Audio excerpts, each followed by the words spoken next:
un impact économique sur la croissance. C'est notre sondage de la semaine Opinionway pour Tilder et LCI. Bonsoir Jérôme Dupuis. Bonsoir. C'est également ce que laissait entendre Bruno Le Maire, le ministre de l'économie. Est-ce que c'est une réalité aujourd'hui ou est-ce que c'est plus une crainte pour le moment?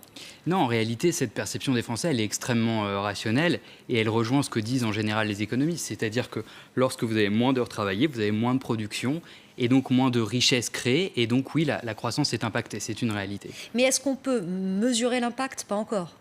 Alors, l'INSEE a déjà fait un certain nombre de prévisions et l'Institut a évalué à 0,1 à 0,2 points de PIB l'impact de ces mouvements. Donc voilà, c'est déjà calculé et c'est bien réel. Alors la question qu'on peut se poser aussi, c'est, certes pour l'instant on le voit, c'est limité au fret, à l'hôtellerie, alors il y a Air France mais qui est aussi un cas particulier, mais est-ce qu'on, pour le gouvernement en termes de ressenti, de perception, cette inquiétude, c'est pas très bon? En réalité, le gouvernement, l'impact de court terme sur la croissance, il l'a sans doute déjà mesuré, mais ce qui est vraiment important, et sans doute la crainte véritable du gouvernement, c'est l'impact sur l'image de la France à l'étranger. On a vu qu'Emmanuel Macron, depuis son arrivée, faisait tout un tas d'initiatives pour montrer à quel point le pays était devenu pro-business. On se souvient de cette invitation de tous les grands dirigeants de cette planète juste avant le sommet de Davos sous les ors de Versailles.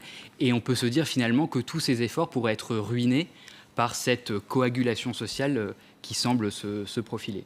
Ça rejoint ce que disait Emmanuel Macron, c'est un pays qui n'aime pas les réformes. C'est un pays qui n'aime pas les réformes et qui a parfois le mythe de la révolution. Même si, on l'a vu, le gouvernement va tenir. On a un autre sondage que l'on verra également tout à l'heure. Mobilisation également, vous savez, sur les campus. On va aller à Nanterre. Là, la mobilisation s'amplifie. Il y avait plus de 1000 étudiants présents